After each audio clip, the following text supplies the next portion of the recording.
नमस्कार. आजच्या या सविस्तर विश्लेषणात आपण एका अत्यंत कळीच्या आणि महत्त्वाच्या विषयावर थेट लक्ष केंद्रित करणार आहोत. ती म्हणजे मुख्यमंत्री ग्रामीण पशुधन उद्योजकता योजना. ग्रामीण अर्थव्यवस्थेचं चित्र कसं बदलू शकतं आणि शेतीपूरक व्यवसायातून कशी क्रांती घडू शकते हे आपण आज समजून घेणार आहोत. चला तर मग सुरू करूया. आजच्या या विश्लेषणाची रूपरेषा अगदी सोपी आहे. आपण मुख्यत्वे 4 मुद्द्यांवर बोलणार आहोत. एक म्हणजे ही उद्योजकता योजना नेमकी आहे तरी काय, दुसरं यातील प्रकल्पांचा खर्च आणि मिळणारी भक्कम सबसिडी, तिसरं म्हणजे यासाठी पात्रता आणि आरक्षण काय आहे, आणि शेवटी सध्या अर्ज प्रक्रियेची नेमकी स्थिती काय आहे. तर सुरुवात करूया आपल्या पहिल्या मुद्द्यापासून. ही उद्योजकता योजना नक्की काय आहे आणि तिचा मूळ हेतू काय आहे. बघा, या योजनेचं उद्दिष्ट एकदम स्पष्ट आणि दूरदृष्टीचं आहे. पारंपरिक शेतीला फक्त आधार देण्यापुरतं हे मर्यादित नाहीये, तर ग्रामीण भागातील आपले तरुण आणि शेतकरी यांना थेट उद्योजक बनवणं हा यामागचा खरा हेतू आहे. पशुधन व्यवसायांना चालना देऊन आपली ग्रामीण अर्थव्यवस्था जास्तीत जास्त स्वावलंबी कशी होईल याचा विचार यात प्रामुख्याने केला आहे. आता यात कोणकोणत्या व्यवसायांचा समावेश आहे. प्रामुख्याने यात दुधाळ गायी किंवा म्हशींच्या पालनाचा समावेश आहे, ज्यामध्ये साधारण 5 जनावरांचं युनिट मिळतं. याशिवाय शेळीपालन, मेंढीपालन आणि कुक्कुटपालन म्हणजे पोल्ट्रीसारखे व्यवसायही यात सामावून घेतलेत. पण यात एक खूप छान गोष्ट म्हणजे जनावरांच्या चाऱ्याची चांगली सोय व्हावी यासाठी वैरण विकास योजना सुद्धा याच योजनेचा एक मुख्य भाग बनवली आहे. आता वळूया आपल्या दुसऱ्या आणि अत्यंत महत्त्वाच्या भागाकडे. तो म्हणजे प्रकल्पाचा खर्च आणि अनुदान. शासनाने यासाठी केलेली आर्थिक तरतूद खरोखरच थक्क करणारी आहे. आता हा आकडा बघा, 30 लाख रुपये. हो, शासनाने व्यावसायिक कुक्कुटपालनासाठी तब्बल 30 लाख रुपयांपर्यंतची कमाल मर्यादा निश्चित केली आहे. म्हणजे विचार करा, ग्रामीण पातळीवर इतक्या मोठ्या प्रमाणावर पोल्ट्री व्यवसाय सुरू करण्यासाठी शासनाकडून किती मोठं प्राधान्य दिलं जाते आणि व्यवसाय उभारणीची किती मोठी संधी निर्माण केली जाते. इतर व्यवसायांची तुलना करायची झाली तर 5 दुधाळ गायी किंवा म्हशींच्या प्रकल्पासाठी 11.35 लाख रुपयांची तरतूद आहे. शेळी मेंढी पालनासाठी हा आकडा जवळपास 11.38 लाख रुपये आहे.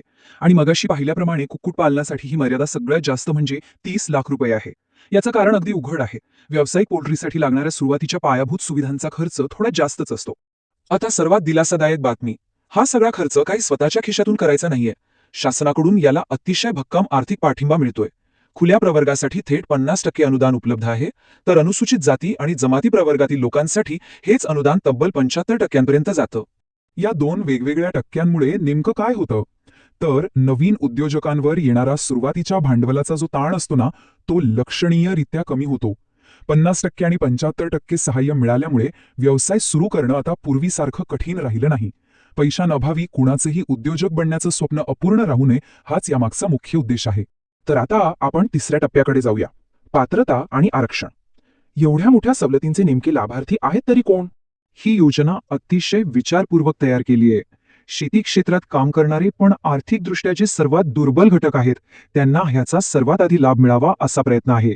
यामध्ये प्रामुख्याने भूमिहीन मजूर, अत्यल्प आणि अल्पभूधारक शेतकरी यांचा समावेश होतो.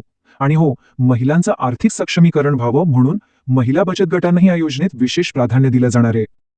आणि हे आरक्षण किती सर्वसमावेशक आहे ते बघा. या संपूर्ण योजनेत महिलांसाठी चक्क 50% आरक्षण राखीव ठेवले, म्हणजे अर्धा वाटा थेट महिलांसाठी. यासोबतच दिव्यांग व्यक्तींसाठीही 5% आरक्षण आहे. समाजातील प्रत्येक घटकाला मुख्य प्रवाहात आणण्याचा हा खरोखरच एक स्तुत्य प्रयत्न आहे. चला आता शेवटच्या आणि अत्यंत प्रॅक्टिकल विभागाकडे वळूया. अर्ज करायचा कसा आणि ह्या प्रक्रियेची सध्याची स्थिती काय आहे. या योजनेची अंमलबजावणी अगदी खालच्या स्तरापर्यंत पोहोचवली आहे. जिल्हा पातळीवर जिल्हा परिषद आणि तालुका पातळीवर पंचायत समिती हे काम पाहणार आहे. पण या सगळ्यात महत्त्वाचा टप्पा म्हणजे शासनाची मदत थेट बँक खात्यात मिळवण्यासाठी महा-डीबीटी पोर्टलवर ऑनलाईन अर्ज करणं बंधनकारक आहे. पण वस्तुस्थिती काय आहे, तर सध्या उपलब्ध असलेल्या माहितीनुसार महा-डीबीटी प्रणालीमध्ये काही तांत्रिक अडचणी निर्माण झाल्या आहेत. अर्ज ऑनलाईन करणं आवश्यक असलं तरी याच तांत्रिक कारणांमुळे योजनेच्या प्रत्यक्ष अंमलबजावणीला अजून सुरुवात झालेली नाहीये. हे सद्यस्थितीचं वास्तव आहे, जे आपण लक्षात घेणं गरजेचं आहे. अर्थात जशा या तांत्रिक अडचणी दूर होतील तशी ही योजना नक्कीच गती घेईल. पण जाता जाता एक अत्यंत महत्त्वाचा विचार करण्यासारखा प्रश्न निर्माण होतो. स्थानिक पातळीवर निर्माण झालेली अशी पशुधन आधारित उद्योजकता भविष्यात ग्रामीण अर्थव्यवस्थेचा कणा कायमस्वरूपी कसा भक्कम करू शकेल. या योजनेचे दूरगामी परिणाम किती व्यापक असू शकतात यावर नक्की विचार करा. आजच्या या विश्लेषणात सहभागी झाल्याबद्दल खूप खूप धन्यवाद. आपण लवकरच अशाच एका माहितीपूर्ण विश्लेषणासह पुन्हा भेटू.